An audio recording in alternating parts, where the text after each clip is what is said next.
Hello friends, welcome to Mahavir classes. હું છું જિજ્ઞાસા જાની. આજે આપણે સાયન્સ એન્ડ ટેકનોલોજીમાં ચેપ્ટર નંબર 9 જોઈએ છે, બરાબર ને? જે છે બળ અને ગતિના નિયમો.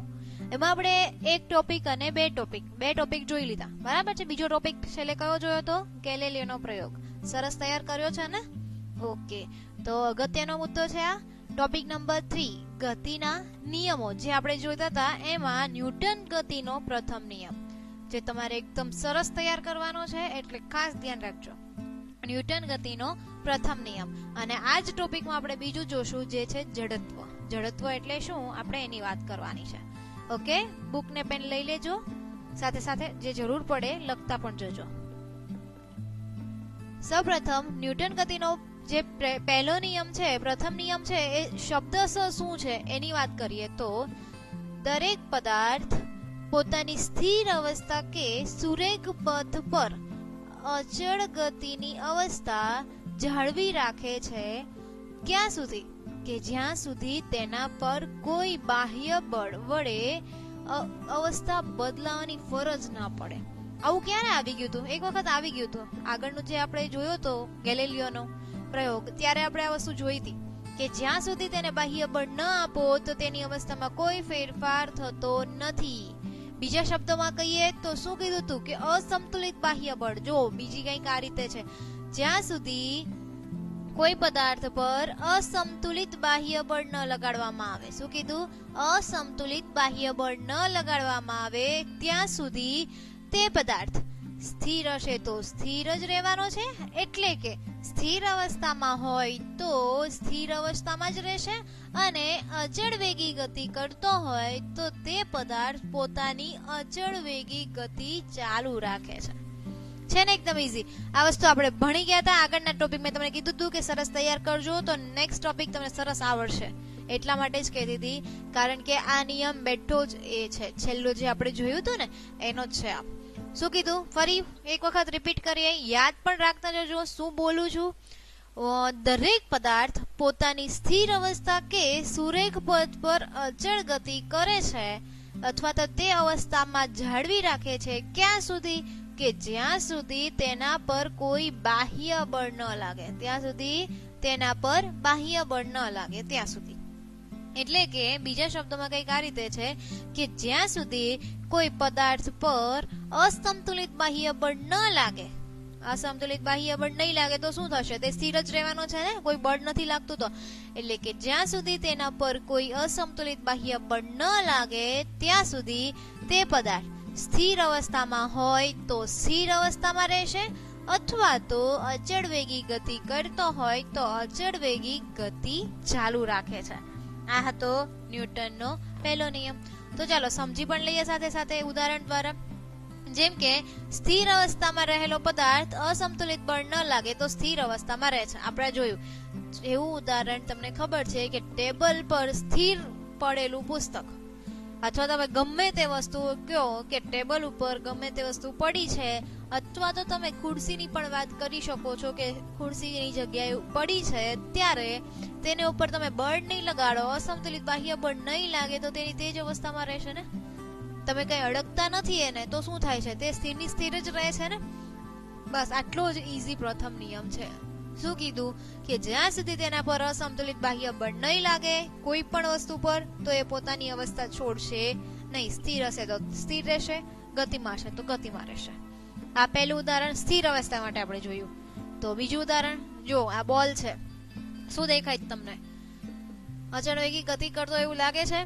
કારણ શું? કે કારણ આ જે સપાટી છે ઘર્ષણ રહિત સપાટી છે, એટલે એની ઉપર કોઈ અસંતુલિત બાહ્ય બળ લાગતું જ નથી. અસંતુલિત બાહ્ય બળ લાગતું જ નથી તો શું છે? અચળ વેગી ગતિ તે સતત ચાલુ જ રાખે છે. અટકવાનું નામ લે જ નથી લેતો ને. એનો મતલબ શું? કે ગતિમાન અવસ્થામાં રહેલો પદાર્થ પર અસંતુલિત બાહ્ય બળ ન લાગે તો તે અચળ વેગી ગતિ પોતાની ચાલુ રાખે છે. એટલે કે અચળ વેગથી જ ગતિમાન અવસ્થામાં રહે છે.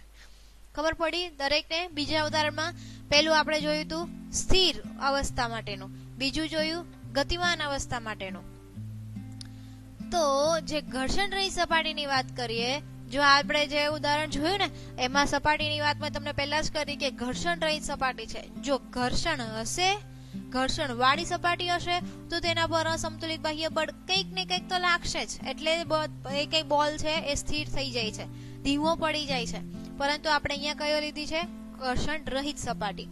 ઘર્ષણ રહિત સપાટી પર દડાને ગતિ કરાવવામાં આવે છે તો તે અચળ વેગથી ગતિ કરતો જ રહે છે. જો કે વ્યવહારમાં ઘર્ષણ રહિત સપાટી શક્ય નથી. શું કીધું? ઘર્ષણ રહિત સપાટી શક્ય નથી. મેં તમને કીધું હતું ને એક આદર્શ પરિસ્થિતિ ઊભી કરવાની છે. એટલે આ સપાટી વ્યવહારમાં તો આપણે પોસિબલ નથી. તેથી ઘર્ષણ બળની અસર નીચે દડો અમુક અંતર કાપ્યા પછી અટકી જશે. એટલે અમુક અંતર કાપ્યા પછી શું થાય છે? તે અટકી જાય છે. એનું કારણ શું છે અટકવાનું? ઘર્ષણ બળ છે. ખ્યાલ આવ્યો દરેકને? બે ઉદાહરણ જોયા. ઓકે, હજી એક વખત રિવિઝન કરી લઈએ. ન્યૂટન ગતિનો પ્રથમ નિયમ. શબ્દ યાદ રાખજો, એકદમ બેઠું જ તમારા શબ્દ તમે આની અંદર નહીં ઉમેરતા. શું કીધું? જ્યાં સુધી કોઈ પદાર્થ પર અસમતુલિત બાહ્ય બળ ન લાગે ત્યાં સુધી તે પદાર્થ સ્થિર અવસ્થામાં છે તો સ્થિર રહેશે, અને અચળ વેગી ગતિ કરતો હોય તો પોતાની અચળ વેગી ગતિ ચાલુ રાખશે. બસ એના બે ઉદાહરણ આપી દો. કયા બે ઉદાહરણ? એક સ્થિર અવસ્થા વાળું અને બીજું કયું ઉદાહરણ? ગતિમાન અવસ્થા વાળું. ઓકે, ચાલો તો હવે નેક્સ્ટ જોઈએ. હવે આપણે જડત્વનો નિયમ. જો જે આપણે પ્રથમ નિયમ જોયો ને તો એમાં આપણે શું કીધું કે પોતાની અવસ્થા જાળવી રાખે છે. એટલે કે ગતિમાન હશે તો ગતિમાન અવસ્થા જાળવી રાખે છે, અને સ્થિર હશે તો સ્થિર અવસ્થા જાળવી રાખે છે. તો આ જે અવસ્થા જાળવી રાખવાનો ગુણધર્મ છે ને એને શું કહેવાય? જડત્વ. આપણે એક શબ્દમાં કહીએ ને કે જડ. જડ એટલે શું? કે એકદમ એની પોતાનું એ પકડી રાખે એ ટાઈપનું. જડત્વ એટલે આપણે કીધું જડત્વનો નિયમ એટલે પોતાની અવસ્થા એ પકડી રાખે છે, જાળવી રાખે છે. ઓકે, સમજ પડી? તો આપણે શબ્દ સજીએ હવે. પદાર્થ પર જ્યાં સુધી અસમતુલિત બાહ્ય બળ ન લાગે ત્યાં સુધી પદાર્થ પોતાની સ્થિર કે અચળ વેગી અવસ્થા જાળવી રાખવાનો પ્રયત્ન કરે છે. શું કીધું? પોતાની અવસ્થા જાળવી રાખવાનો પ્રયત્ન કરે છે. તો પદાર્થના આ ગુણધર્મને શું કહે છે? જડત્વ કહે છે. આવડે દરેકને? જડત્વ કોને કહેવાય? જે આ ગુણધર્મ જાળવી રાખે છે ને એને જડત્વ કહે છે. બીજા શબ્દમાં આપણે કહીએ તો દરેક પદાર્થ પોતાની ગતિની અવસ્થામાં થતા પરિવર્તનનો વિરોધ કરે છે. એટલે કે જે કંઈ પોતાની ગતિની અવસ્થા થતી હોય ને એનો વિરોધ કરે છે. ગુણાત્મક રીતે કોઈ વસ્તુની સ્થિર અવસ્થામાં રહેવાની કે અચળ વેગી ગતિ કરવામાં રહેવાની પ્રકૃતિને જડત્વ કહે છે. એટલે કે પોતાની અવસ્થા જાળવી રાખવાની જે એક પ્રકૃતિ છે ને પોતાનામાં એને શું કહેવાય છે? જડત્વ કહે છે. આ જ કારણથી ન્યૂટનનો ગતિનો પ્રથમ નિયમને જડત્વનો નિયમ પણ કહેવામાં આવે છે. આ યાદ રાખજો, એમસીક્યુમાં ખાલી જગ્યામાં પૂછાતું હોય છે કે ન્યૂટન ગતિનો ખાલી જગ્યામાં નિયમ જડત્વનો નિયમ તરીકે ઓળખાય છે. તો કયો આવશે? પ્રથમ નિયમ. આવડે દરેકને? ઉદાહરણ જોઈએ આનું. પેલા પ્રકારો જોઈ લઈએ. તો જો આની અંદર ઉદાહરણમાં તમે જે આપણે ન્યૂટન ગતિના પ્રથમ નિયમના બે ઉદાહરણ જોયા ને તમે એનો ઉપયોગ કરી શકો છો ઉદાહરણની અંદર, બરાબર છે? ત્યારબાદ તેના પ્રકારો જોઈએ. તો પેલો પ્રકાર છે સ્થિર સ્થિતિનું જડત્વ. સ્થિર સ્થિતિનું જડત્વ એટલે સ્થિર અવસ્થા જાળવી રાખવાનું જડત્વ, બરાબર છે? ગતિનું જડત્વ એટલે શું? કે ગતિમાન અવસ્થા જાળવી રાખવાનું જડત્વ.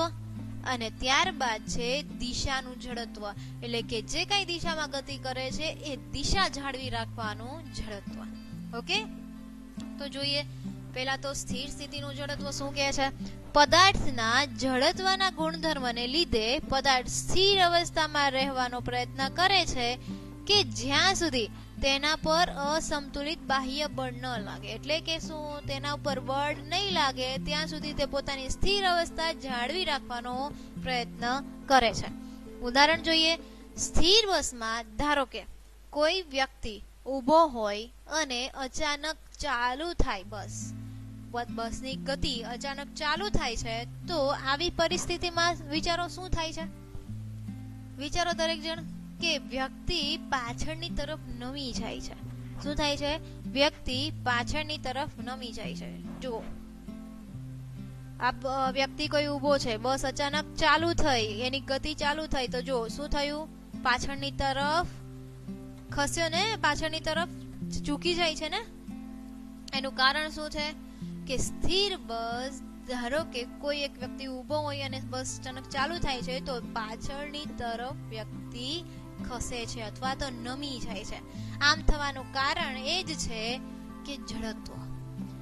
બસ અચાનક ચાલુ થતા આપણા પગ કે જે તે બસના તળિયા સાથે સંપર્કમાં છે તે શું થાય છે, અચાનક ગતિમાં આવે છે.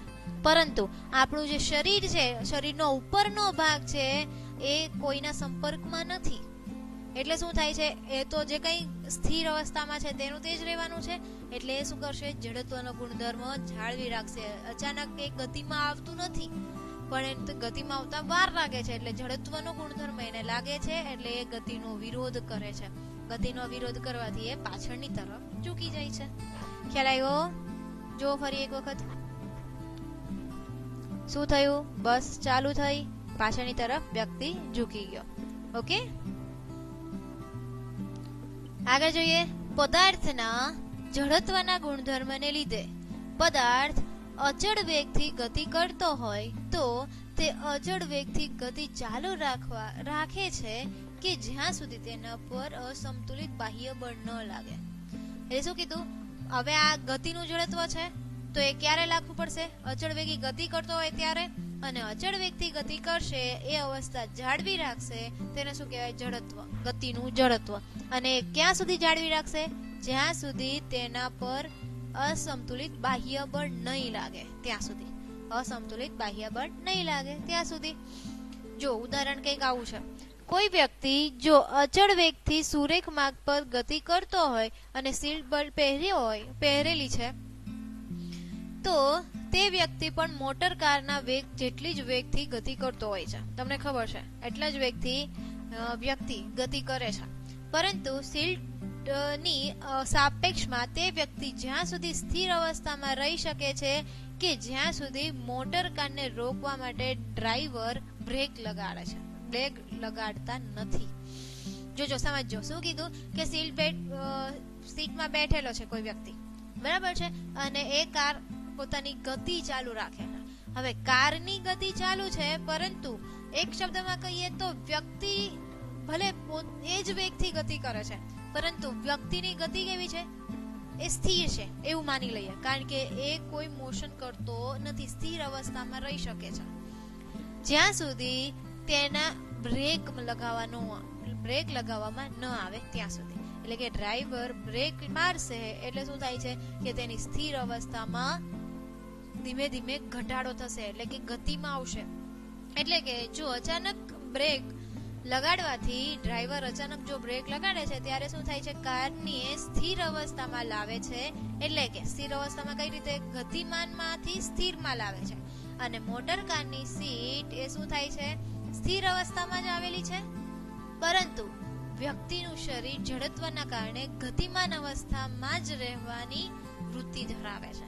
એટલે હવે શું થયું, સીટ પણ કારની સાથે સ્થિર થવાનો તો પ્રયત્ન કરશે, પરંતુ આપણું શરીર એટલે કે વ્યક્તિનું શરીર શું થાય છે, જડત્વના કારણે એ પણ ગતિ કરવાની, ગતિમાન અવસ્થામાં રહેવાનો પ્રયત્ન કરશે જ. એટલે શું થાય છે, આગળની તરફ ઝૂકી જવાય છે. એટલે જો સીટ બેલ્ટ ન પહેર્યો હોય તો તમે વિચારી શકો છો કે કેવી દુર્ઘટના થઈ શકે છે. જો વ્યક્તિ સ્થિર અવસ્થામાં છે, પરંતુ એ શું થાય છે, ગાડીની સાથે મોશન થતું જ હોય છે, એની ગતિ ચાલુ જ હોય છે, પરંતુ અચાનક બ્રેક લગાવવાના કારણે આ જે છે વ્યક્તિ એ ગતિમાં રહેવાનો પ્રયત્ન કરે છે અને સીટ છે એ સ્થિર થઈ જાય છે. એટલે વ્યક્તિ આગળની તરફ ઝૂકી જાય છે. ત્રીજું છે દિશાનું જડત્વ. દિશાનું જડત્વ કંઈક આ મુજબ છે કે પદાર્થના જડત્વના ગુણધર્મને લીધે પદાર્થ જે સ્થિતિ નિશ્ચિત દિશામાં ગતિ કરતો હોય તો તે નિશ્ચિત દિશામાં પોતાની ગતિ ચાલુ રાખે છે કે જ્યાં સુધી તેના પર અસંતુલિત બાહ્ય બળ ન લાગે. જેમ કે જમણી બાજુ સીધી જ દિશામાં ગતિ કરતો હશે, અમુક નિશ્ચિત દિશા છે એમાં જ ગતિ કરતો હોય તો એની ગતિ એ ચાલુ રાખવાનો પ્રયત્ન કરશે. એને જડત્વ, દિશાનું જડત્વ કહેવામાં આવે છે. ક્યાં સુધી, તેના પર અસંતુલિત બાહ્ય બળ નહીં લાગે ત્યાં સુધી. જો બળ લાગશે એટલે શું થશે, એ પોતાની દિશા છોડી દેશે. જેમ કે આનું એક ઉદાહરણ તમે વિચારો કે તમે કોઈ બસમાં બેઠા છો અને બસ ટર્ન થાય છે અચાનક, પહેલા સીધી જ ગતિ કરતી હોય અને પછી અચાનક બસ ટર્ન થાય તો તમારે આખું ઝૂકી જતા હોય છો, બરાબર છે ને? ચાલો ઉદાહરણ જોઈએ શબ્દશઃ. તો કંઈક આ મુજબ છે: કોઈ વ્યક્તિ જો સુરેખ પથ પર ગતિ કરતી મોટર કારમાં સીટ પર બેઠેલ છે, બરાબર છે? મોટર કારનું જ ઉદાહરણ લીધું છે. તો તે વ્યક્તિ પણ મોટર કારની જેમ સુરેખ પથ પર ગતિ કરે છે, સીધો જ જાય છે એ વ્યક્તિ પણ મોટર કારની સાથે જ. તો મોટર કારનો ડ્રાઈવર મોટર કારને અત્યંત ઝડપથી તીવ્ર વળાંક આપે છે. શું કીધું? તીવ્ર વળાંક. પાછું કેવું? અત્યંત ઝડપથી તીવ્ર વળાંક આપે છે, ત્યારે વ્યક્તિ વળાંકની વિરુદ્ધ દિશામાં નમી જાય છે. હવે આ સીધી જ આવી રીતે સીધી દિશામાં જતો હોય અને પેલી બાજુ વળાંક આપે એટલે શું થાય છે? તમે આખા જ નમી જતા હો છો વળાંકની વિરુદ્ધ દિશામાં. આમ થવાનું કારણ એ જ છે કે વ્યક્તિનું શરીર છે એ પોતાનું જે જડત્વનો ગુણધર્મ જાળવી રાખવાનો પ્રયત્ન કરે છે. સુરેખ પથ પર જે ગતિ કરતો હતો ને, એ ગતિ જાળવી રાખવાનો પ્રયત્ન કરે છે અને એના કારણે જ શું થાય છે? તે દિશા જે મોટર કારની દિશા બદલાવાની, તેથી એન્જિન દ્વારા મોટર કાર પર જે અસંતુલિત બાહ્ય બળ લાગ્યું ત્યારે વ્યક્તિનું શરીર જડત્વને કારણે સીટ પર એક તરફ નમી જાય છે. કારણ સમજ પડી હવે દરેકને? આ હતું દિશાનું જડત્વ. ઘણી વખત આવું પણ બનતું હોય છે, જ્યારે બસ મોશનમાં છે ને અચાનક બ્રેક લગાડવામાં આવે છે તો આગળની તરફ ઝૂકી જઈએ છે. એનું કારણ શું છે? એ પણ સ્થિર અવસ્થામાં હતું, પહેલા તો મોશનમાં હતી અને સ્થિર અવસ્થામાં આવ્યું ત્યારે શું થયું? આ જે વ્યક્તિ હતો એ ગતિમાં રહેવાનો પ્રયત્ન કર્યો એટલે કે આગળની તરફ નમી જાય છે. તમને આવો પ્રશ્ન પણ આવતો હોય છે કે બ્રેક લગાડવામાં આવે છે, ગતિ ચાલુ છે બસની અને બ્રેક લગાડવામાં આવે છે તો વ્યક્તિ ખાલી જગ્યાની દિશામાં આગળ કે પાછળ ઝૂકી જાય છે. કઈ દિશામાં આવશે? આગળની બાજુ.